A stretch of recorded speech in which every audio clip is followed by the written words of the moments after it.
guys? How's everybody doing? What is up? Welcome to our weekly Thursday Facebook Live show. I'm Jen Burson. I'm the founder of Generation PR. Generation is a full-service, award-winning, I love to be able to say that. We've won a couple awards this year. PR social media marketing firm here based in Los Angeles. And I am also the creator of the Profitable PR Pros community on Facebook. And if you don't know what that is, if you're watching this on my Generation PR business page, do yourself a favor. Hi, Nelson. Nelson's a recent member of the Pitch Lab and has been really active in the Profitable PR Pros group. Actually, I don't think I shared this in that group. So let me just do that really quickly so that people over there can see it too. I think I'm here. Let me see. Share to a group. Let's just do that right now. Okay. That way people can see over there. But if you're not a member of that group, look for Profitable PR Pros over on Facebook. This topic for today actually came from a discussion that was started there. They're always coming from that community. So we're listening to our members, what our members want to know about, and then we're creating training topics around it.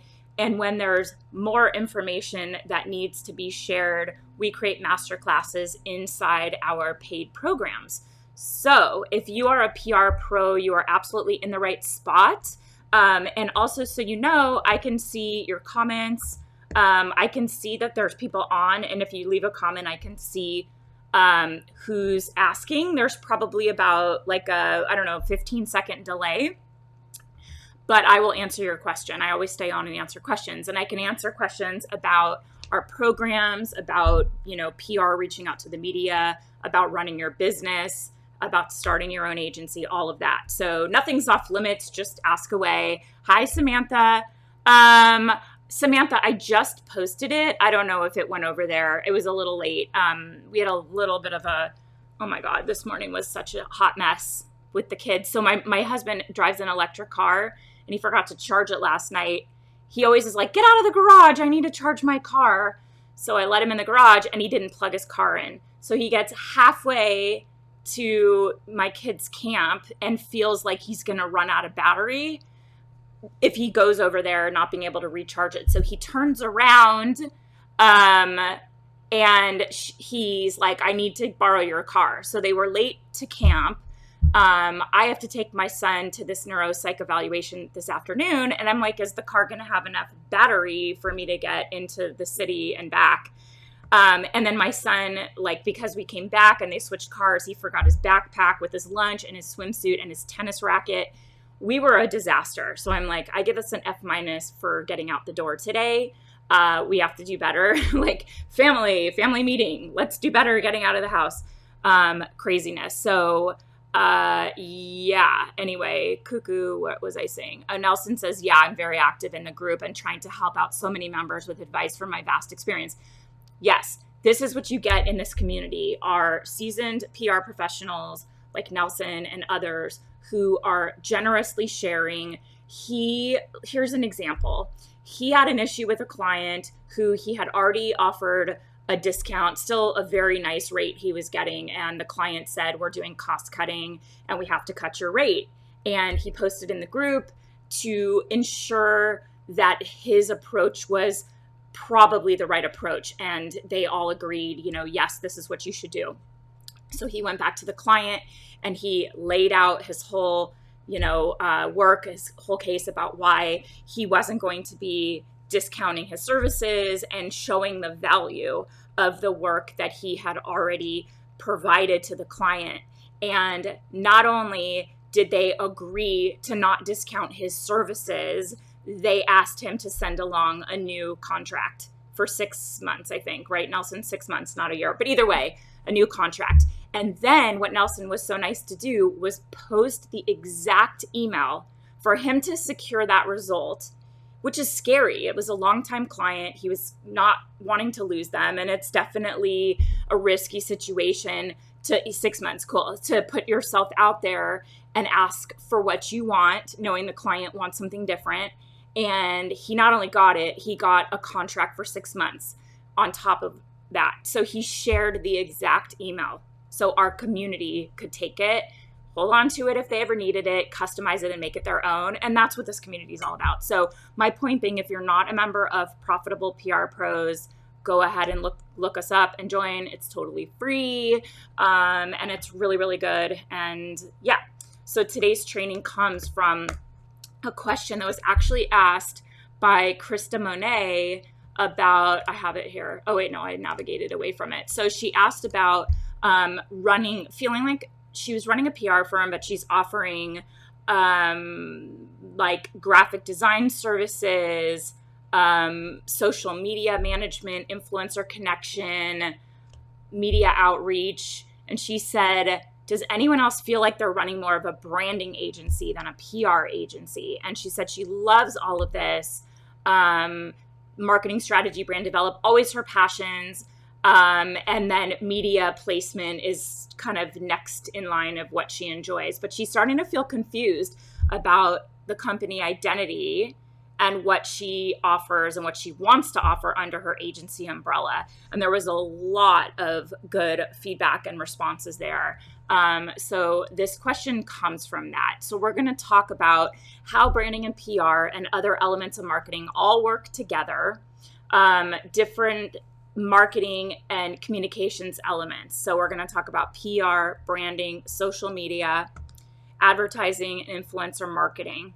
So let's just jump in, because the reason I'm going to say this, I always share topics in the context of how you run your business. So number one, I don't want you doing all the things. You don't have to do all of these things to make a good living, to provide amazing service to your clients. And in fact, I would recommend that you don't do all of these things. It's a lot. And when you have clients cherry picking services, hi, Candace. Candace, we're going to get you information on Kajabi. I love it. There's an amazing promotion they're running right now. Kajabi is the platform I use to run all of my paid programs, but you can certainly use it to invoice clients and get recurring fees from clients. Hello, where are you watching from, Goretti? I hope I'm saying that right. Let me know where you're checking us out from. Okay, good. Okay, cool. Yes. Love Kajabi. If you decide to sign up for the trial, please use my affiliate link. Like I don't affiliate for a lot of things, but I love Kajabi. It's an all-in-one platform. London. Okay, very cool. Okay, awesome. Okay, so 2 things that I'm going to say about offering all these services. Number 1, don't do all the things. Don't do them all. Like maybe you have people you outsource certain things to. I want you to be a specialist. When I say niche down, it's in certain subject matters, like certain areas of practice. Like ours is beauty and cosmetics, baby and kids, health and wellness. Those are the niches we specialize in. But a niche can also be what services you're offering. So for us, it's PR, paid influencer outreach, and social media marketing. I feel as if we're phasing out social media, because it's for us a low margin service with a lot of time investment. So we're kind of phasing that out. But if you're offering all of these things, you are going to be spread really thin. You're going to feel a little crazy, and clients are going to cherry pick what services they want. And I want to get you in a flow state. This is everything we talk about in our agency accelerator. Or not everything, but like a piece at the beginning. It's all about getting you and your clients in a flow state so that you make more money and work less and work more efficiently. So I will encourage you to not do everything. That's number 1. Number 2 is I want you to understand these different things, because when clients call you, they won't understand the difference between these things. They will use the words interchangeably because they don't know the differences. So if they're doing that and they're using the words interchangeably, it may confuse you about what they actually want. And they are asking for PR, but they say branding or they say advertising. They don't always know the difference. So let's focus on these different elements, and then we'll sort of answer questions about what you want to offer, how they go together, if you want to talk about that. But PR, which is like the core of what our whole community is based on, that's earned media. That is using storytelling to build reputation through media, social media, communications. So what PR pros do for PR or for public relations, what we do as communication specialists is that we translate a brand's products, offerings, the overall brand itself, or experts and their expertise, their experience, their know-how, their results. We translate those into stories and positive messages that we then pitch to the media in terms of stories that are timely and relevant to that outlet and that writer in order to get awareness for our clients. So we call that earned media. That's what we think of as typical kind of traditional PR. That's earned media. And that could be features that means unpaid. And that means it could be a digital media outlet. It could be a blog that they're mentioned on. It could be a guest post somewhere. It could be a TV show, a print magazine, any type of media, but it's typically unpaid, and that's called earned media. That's what we specialize in when our clients come to us. That's like our bread and butter. Everyone has that service offering from us, and we have the highest margin in our agency on offering those services. Okay? Sound good? That is PR. Branding creates a specific meaning for a company and provides a consistent experience for customers and clients. So that's like your outward facing touch points with a customer. So good branding will help people instantly recognize a company. Like think about Apple. You know, you can almost instantly recognize something that's an Apple product or an Apple store, an Apple email, an Apple commercial, an Apple billboard. It has a very consistent look and feel, you know, minimalist, modern, edgy in terms of their models and their music and stuff like that, high energy. And good branding will help people instantly recognize a company, and it'll help boost loyalty by appealing to an ideal audience.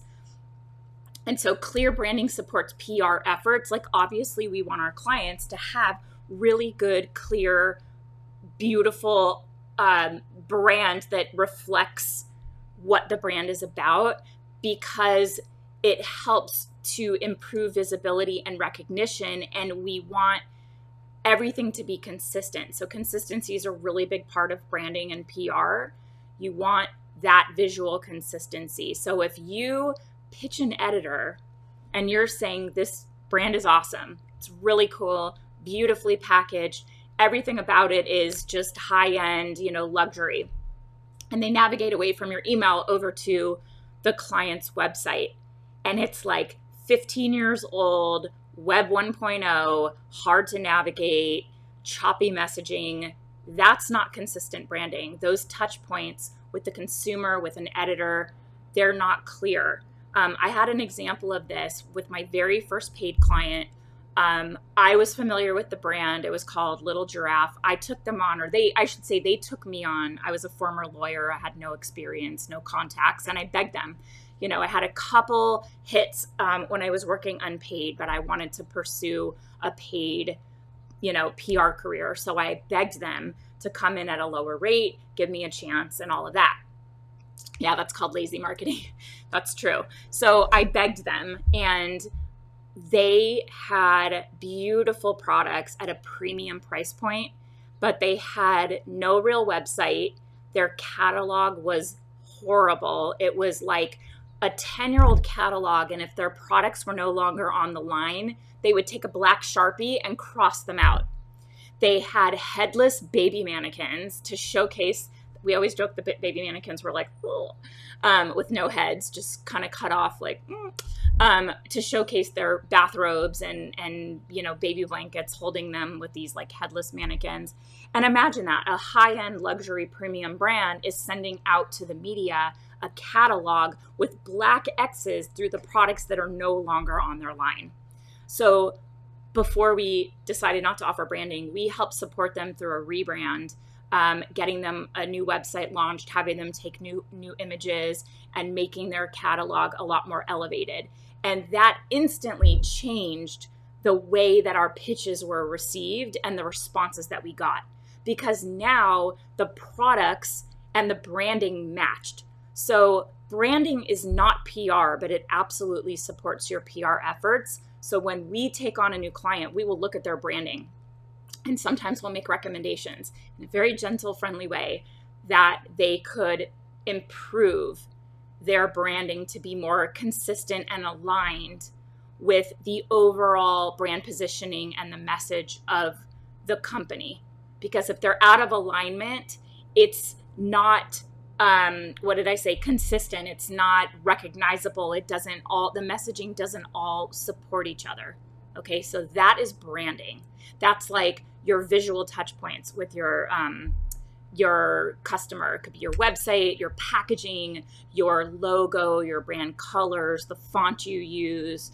And what you end up doing, if you do branding in your agency, is you create a brand style guide, and then it has every single element of the branding, like hex codes, like Pantone numbers for the color. So everything is consistent. For my branding, it's like fonts and how they're paired. So we have like 4 or 5 branding fonts, and they'll show like this font is the headline, this font is the subtext. If you use this font as the headline, this font is the subtext.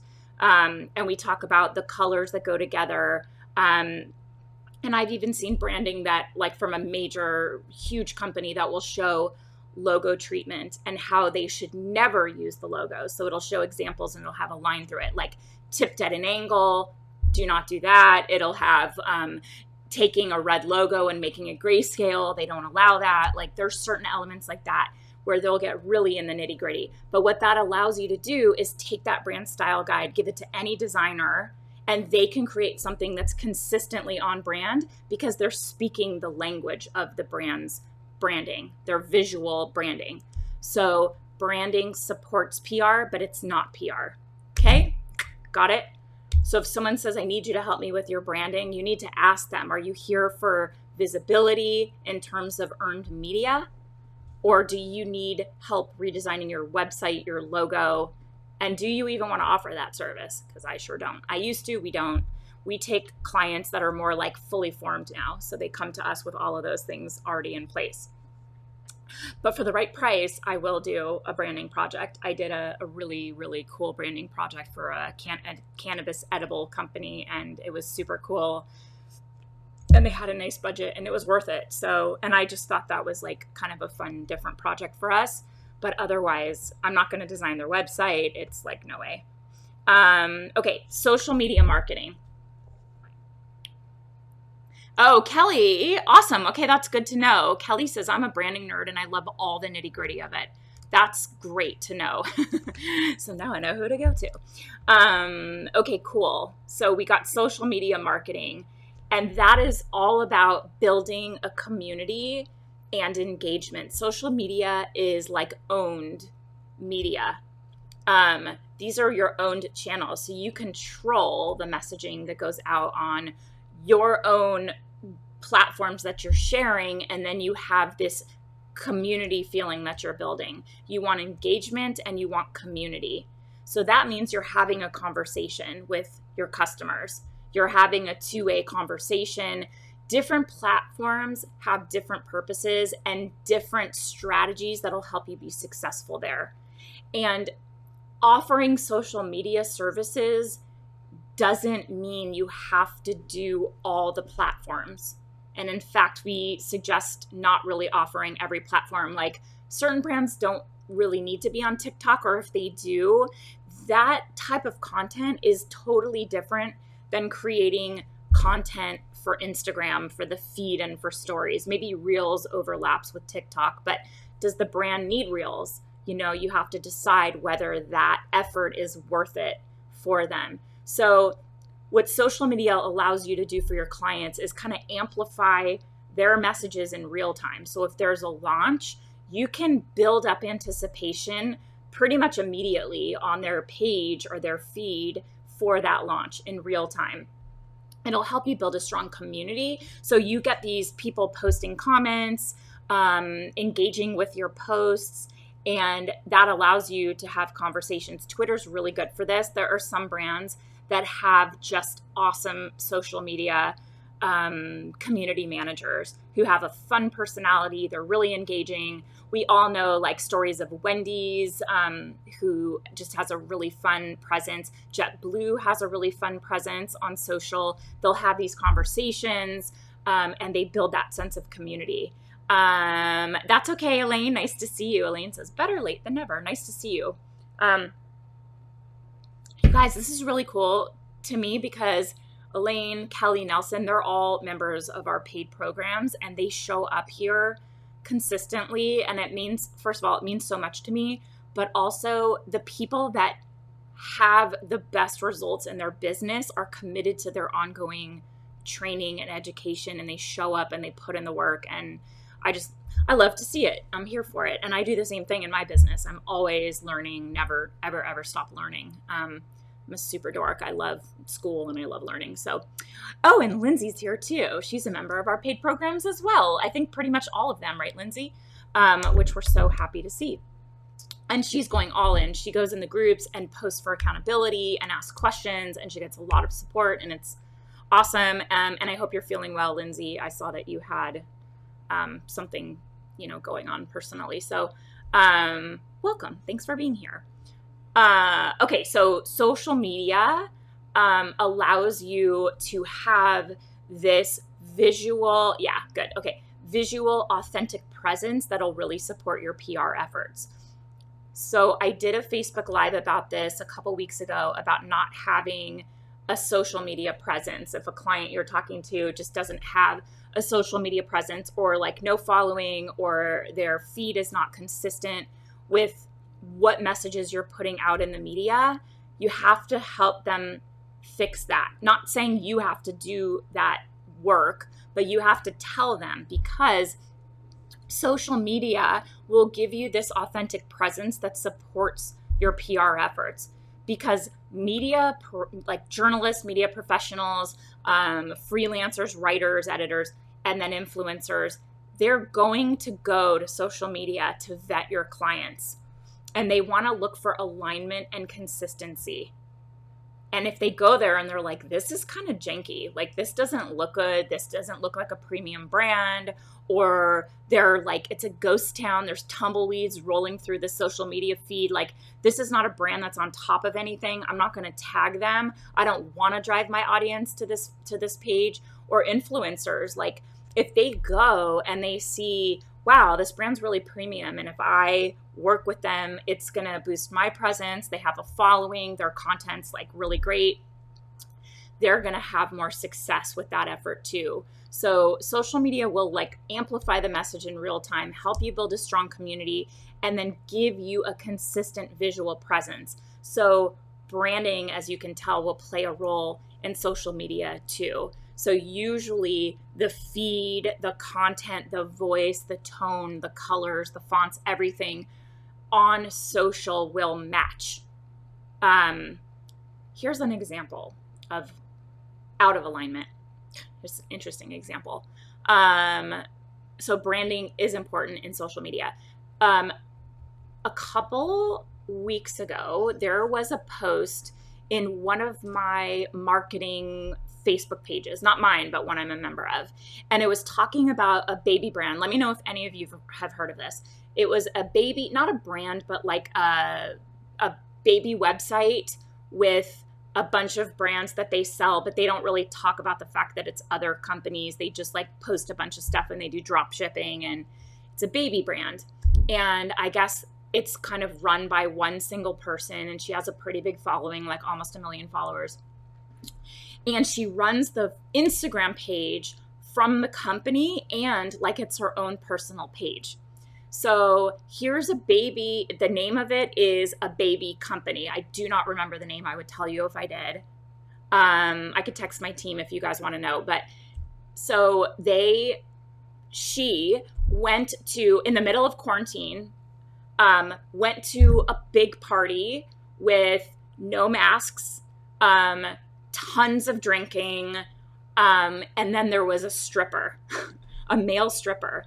And she posted on this baby page all of her like antics at this party. And I think there were people like mounting the stripper. It was like raunchy. And I'm not like a prude in any way, but from the perspective of a baby brand and the type of customer that they attract and the branding and the messaging, everybody in this marketing group thought that it was a mistake. And they said, oh, someone's getting fired. They thought that they were posting from their private account, but they were posting from this brand. Does this sound familiar to anyone? It happened about, 3 months ago, maybe more at this point. I don't know. Who knows? Time is just a construct that is out of my realm of reality right now.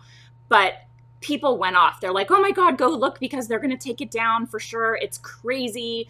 Someone's getting fired. Some intern's getting fired or whatever. Well, it turns out the woman meant to post it. She's like, this is my personal thing and it's my brand. If you don't like what I'm about, screw you. I don't care. And then she came out and like issued the apology and was like, I'm sorry. I realize it's not consistent. That was out of alignment. So the social media presence, the content, the voice, like, do you follow a baby brand so that you can see like, 40-year-old cougar women mounting some greased up stripper in the middle of quarantine? No, that is not why you're following this baby brand. So I think she lost a lot of followers. I don't think she cared, but it was definitely an exercise in what not to do on social. Anyway, let me know give me a thumbs up if you think that story is funny, or I thought that was pretty, relevant for that point. But that's social media. Yeah, well, she didn't care. She just was like, I am who I am, deal with it. She's a bit of a, just kind of like, she's just like, whatever, it's me. If you don't like me, move on. But I think that was probably like ill-advised. Yes, and she probably needed a crisis communicator. And I don't think it's the first time. I think she's like yelled at customers and said, I don't care, and cursed at them and called them names, just all bad form on social. You have an opportunity. We've always said this to clients. If you have someone on your social feed that is upset, generally they're mad because they're not being heard. It's a customer service issue. And if they feel like they're not being heard, that makes them more mad. So social media is actually a great opportunity to turn your biggest haters into your biggest brand evangelists, because you can just hear them and acknowledge them and connect with them. Hi, Tanya.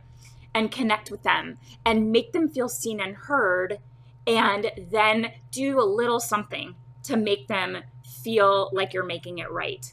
And then they turn around and they go, wow, this brand cares about its customers. And they will go out and amplify their love for your company. So it's a good opportunity. Don't try to shut them down. Acknowledge, let everyone see on your social feeds how you're handling customer service. Acknowledge their feelings. This is if you do this as a service for your clients or even on your own feed. But we've had clients that are like, delete the comment, take it offline. And we're like, if you handle this the right way, your customers are either going to see that you're deleting comments like you don't care, or that you're acknowledging your customers and you want them to be remedied and you want them to be heard. So just keep that in mind. So social media, you can offer this service, and that's how it aligns with PR. Your editors, your influencers are going to look at your client's social media presence. Okay, then we have advertising. So advertising, we all know it's paid. It's paid promotions. It'll help you reach new audiences or nurture your current audiences. And then unlike PR, which is earned media, advertising gives you the opportunity to pay for visibility for strategic audience demographics and goals, and you get to really call the shots. When you're paying for placement, you have a lot more control over what the message is. over what images, copy, talking points, frequency, length of time, all of that. So in a paid influencer collaboration, we'll talk about that. Let me get to that in a minute, but PR is earned. You're sort of putting out the message, offering up a story, and then it's at the journalist's discretion to cover your client however they choose. So you're always at the risk of sending a product and then having the journalist be like, you know what, I tried this and it made me break out. I tried this and I had horrible results, or it broke the first time I use it. You can't control that. And sometimes it sucks. It doesn't happen often. Usually they're nice and they'll just be like, you know what, I didn't have a great experience, so I'm not going to write about it. That's better, right? But sometimes they'll be like, this product sucks, don't use it. But with advertising, you're literally paying to access that channel, platform, audience, or whatever. So you have a lot more control than you do with earned media. And you could be strategic. Like, that's why demographics matter, reach matters, all of that matters, because your client's going to have specific goals and they can choose the outlets where they want to spend their money for the greatest ROI. So we like to combine PR and advertising because it really helps boost visibility and have multiple touch points and consistently expose your ideal customers to your brand messaging. So we'll have clients that'll say, we want to do a PR launch campaign, and we'll say, okay, we will work on earned media and we'll help you with we call them partnerships. So it's more like paid integrations. It looks less like a magazine page for like a full page ad and more like a paid advertorial on a blog or a paid sponsored newsletter. Those are the kinds of things we're working in, because we're still working with our media contacts and we're working with them on the ideal integrations and like a multi-phased integration for our clients. So that's how advertising comes into play with PR. So the client may call and say, I need advertising, but they might mean earned media. They don't know the difference. So you have to explain that to them. Cool? Okay. And the last thing is influencer marketing. We all know what influencers are. Well, do we? Yeah, I think we do. It changes all the time. There's major influencers, micro influencers. Now there's nano influencers. Influencers are social media content creators and bloggers who post about a product or a service in exchange for compensation. So it could be free product, it could be money, it could be other rewards. And influencer marketing can work in tandem with PR, but it shouldn't replace it. Obviously, we all know that it shouldn't replace it. And a good strategy can utilize influencer marketing as one layer and press features as another layer, so they can kind of work together. And the way that we integrate influencer marketing in our company, in our agency's offering. So for example, look, I have something right here. Okay, so this is the craziest thing. So, hello. This is an LED. Did I get it to go on? Oops. So it's an LED mask to help with fine lines, wrinkles, discoloration. It's called Omnilux Contour, and it's the #1. And they also have one for your neck and chest. It's like the #1 LED light technology on the market, and those devices each cost about $400.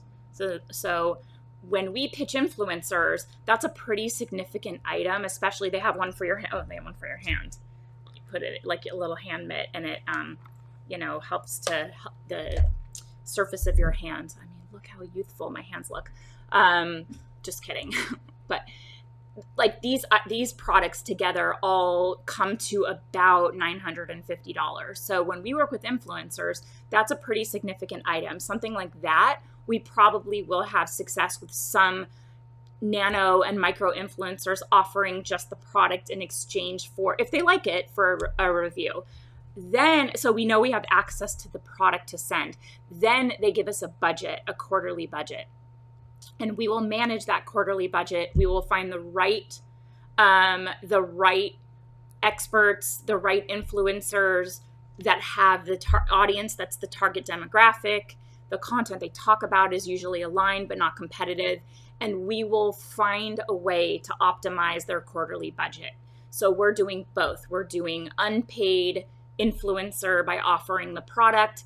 If it was like a lipstick, let's say, and it's $20, you're probably not going to get as many good unpaid influencers because it's just not a high ticket item. But for something like this, if you give all three and it's $1,000, people are going to want to get that. So we have success with unpaid influencers by offering the product. The influencers still have to disclose that it's a freebie that they got in consideration for a review, and in their like post they have to say partnership with Omnilux. That's on them, and they are supposed to pay taxes on all of their goods that they receive. So you may have to 1099 them. I actually don't know about that, but that's something to keep in mind. But we also do paid influencer collaborations. That's another layer of, it's not PR because it's not earned. It is PR like in terms of the overall umbrella of visibility, but it's not earned media, it's paid media. Okay, so that's the key areas: PR, earned media, branding, social media, advertising, and influencer marketing. And all of these are related to marketing and fall under the communications umbrella. You've probably heard that term, the communications umbrella.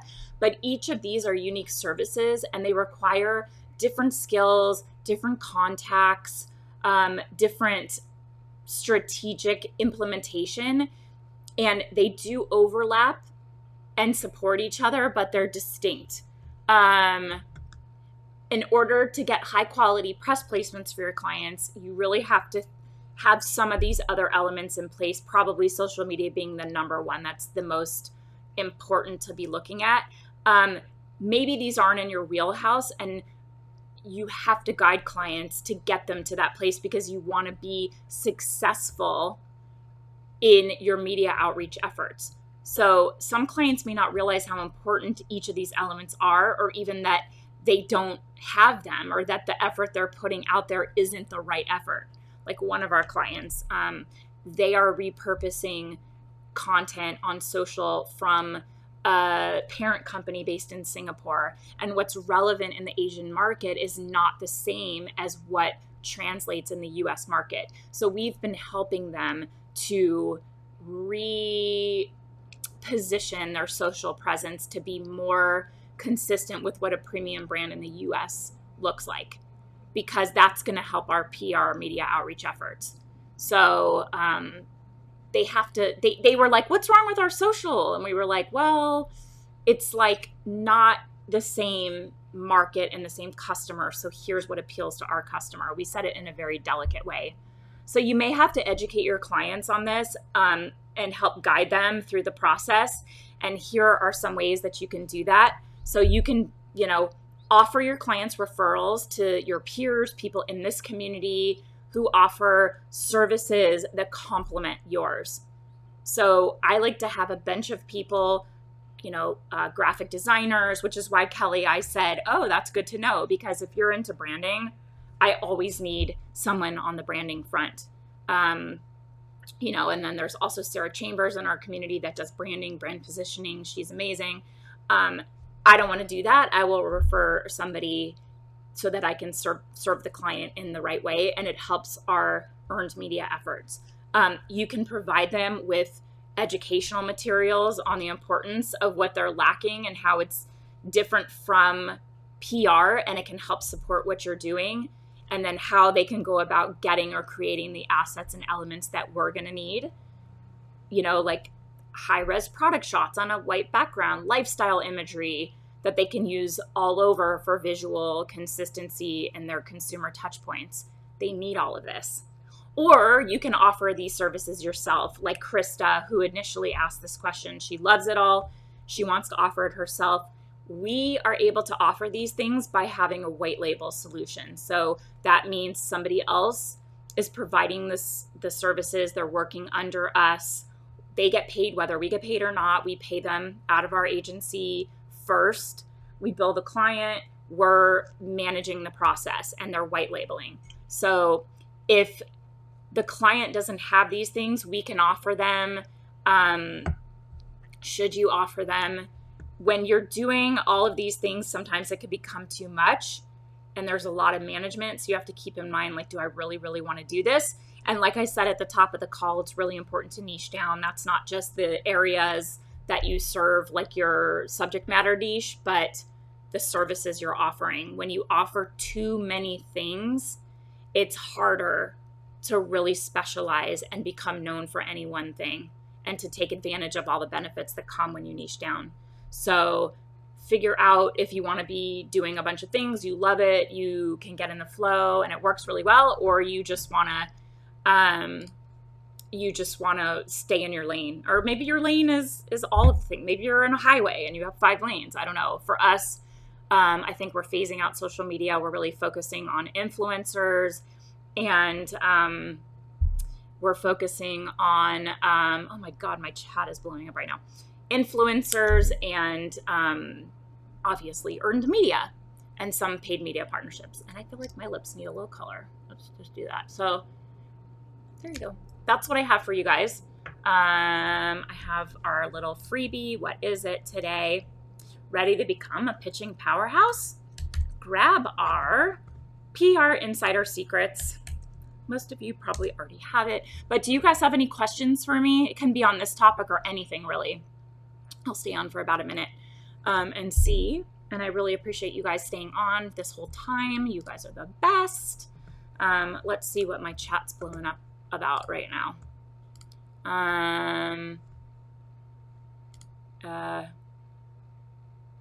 I feel like we had a client we've been talking to for like a super, super, super long time. And Candace asked, what streaming software are you using? I'm using Ecamm Live. Yeah, I think I can move it too. Look, is it moving for you guys? So it's just a layer. I can put anything I want there. So I just did, it's a PNG, like transparent background, and I just put it on as a layer. Yeah, it's super cool. I love Ecamm. I've been using it for years. It's super easy. I can share my desktop. I can show a video. Really, really cool.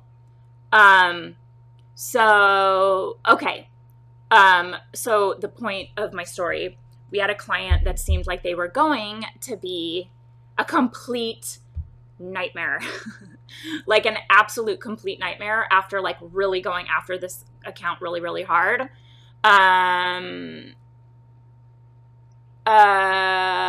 Goretti, what are the coming soon? When you're saying the coming soon courses on the Pitch Lab coming on?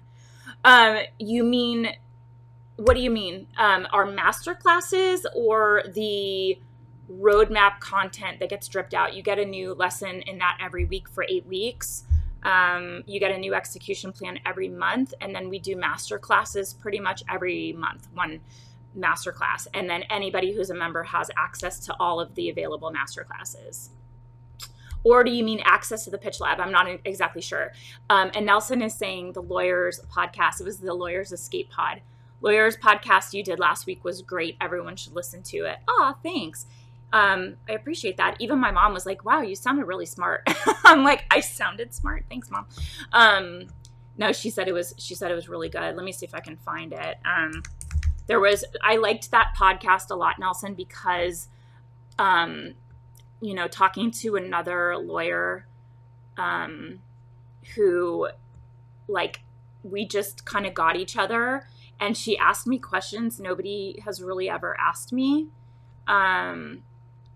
So I liked that because it was like, it made me think about things in a different way, and like share aspects of my transition from law to PR. What did she escape from? Law. Like, yeah, Lawyers Escape Pod. It's all about people that want to leave the practice of law. She's no longer practicing, but she works at a law school in recruiting. I'm trying to find the link. I thought the name was really cute. Lawyers Escape Pod. Let me see if I'm on here. webinar. Where's me? Oh, this is like, oh, she doesn't even have it on here. Thank you. What did you like about it? You said it's a fascinating listen. What did you like about it? Let me see if I can find it. Oh, she changed. Okay, lawyers who need to change. Where is your podcast? Listen here. Hold on. Oh, here's me. Okay. I thought it was fun. It was like a really fun interview. But there it is if anybody wants to listen. But yeah. So this client seems like they're going to be a total nightmare. They have not, because they delayed, they have not given us enough time to be successful with their launch that goes live in like 2.5 weeks. So they told me late last night, we're ready to go. And I mean, we've been talking to them since October. So, and the budget's really good. I think I'm going to turn it down. I really do, because they kind of seem like a nightmare. They always have just one more question. And it's questions we've already answered, clearly answered. They're asking us about our expertise in their niche, which we've been sharing with them and talking about literally since October. Oh, that's awesome, Nelson. He said, you were just so honest about your story, and it totally held my interest listening to how you did the transition. Awesome. Thank you. That's great feedback. I appreciate that. Yeah, that's great. Thank you. But anyway, so, I mean, as much as I would love the retainer, I think that it's, I sound like Lieutenant Columbo. What? I don't even know. I do on the podcast. That's an old reference, but I don't even know what you mean by that.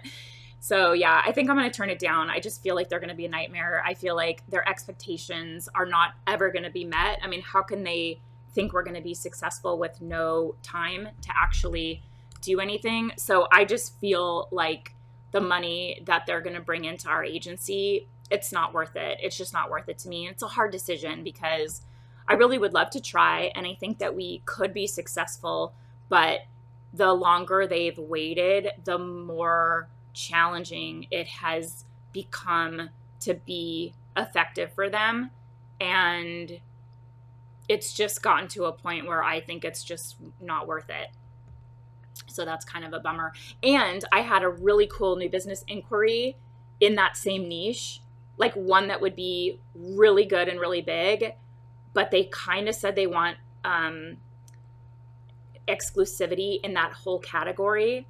And if they want exclusivity, I know that they have the budget to pay for exclusivity, which could be really cool. It's a known brand in one of our big niches. So I almost feel like if I take on this like launch project for this other brand, it might jeopardize our opportunity. So I'm holding the belief that when one door closes, another opens, and that there's a better opportunity for me if I just keep the energy high and positive in my business. So anyway, that's the latest with me. That's the chat for today based on Krista Monet's question in our group about feeling like you're doing all the things, and are you actually running a branding agency, how everything works together, and how you can address it with your client when they call you. Just one more question. Yeah. Thank you, Kelly. I don't know who's calling me. I'm going to decline. So anyway, guys, thanks so much for being here. Yeah, just one more question. Thanks, Nelson. The pitch lab. Okay, that's very helpful, Gretti. So every week you get a new lesson, and then you have access to all of them at the end of 8 weeks. And as long as you're a member of the Pitch Lab, you can access that content. Our other program, the Agency Accelerator, is lifetime because you pay for the whole, access to the whole course, and then or program framework resources, then you own it forever, and any updates we make to it. The Pitch Lab is like a membership. It's kind of like a gym. You get access as long as you're a paying member, and we drip out that content. You'll get it by the end of 8 weeks. You have everything that you need. And when you jump in, you have about, I think, a welcome and 1 week of content. So you can jump in right away. So I hope that helps. Are you in the program or are you considering it? I'm sorry that I don't know. I think that you just joined. Is that right? Okay, good. Yeah. Oh, hi, Tammy. Tammy says, love the pitch lab. Thank you. I love it too. I'm so proud of it. It's so good. I think it's just so helpful. I learned something every single month. You're in the program. That's what I thought. And you recently joined. So welcome. Thanks for jumping in. And I'm so glad you're already diving into the roadmap. It's really good. It's really comprehensive. Like at the end of 2 months, let's say you pay under $200, like literally it's like under $200. We have sold that roadmap program, just the roadmap, not even the execution plans or the master classes, none of that, and not the coaching or the group. We have sold just the roadmap for $2,000. Actually, $2,497 was like the highest that it got before we retooled it. So it's really good. And so we tried to make it like a no-brainer. So I'm really glad you're in there. And Tammy thinks, I'm so happy you love the pitch lab. Okay, guys, I'm going to jump off. I got to take my son to a neuropsych evaluation. It is freaking hardcore, but I think it's going to be really helpful for us to understand how he learns and how to kind of help him be successful in school. That's my son who's on the spectrum. So anyway, thanks for being here, guys. I'll chat with you real soon. Bye.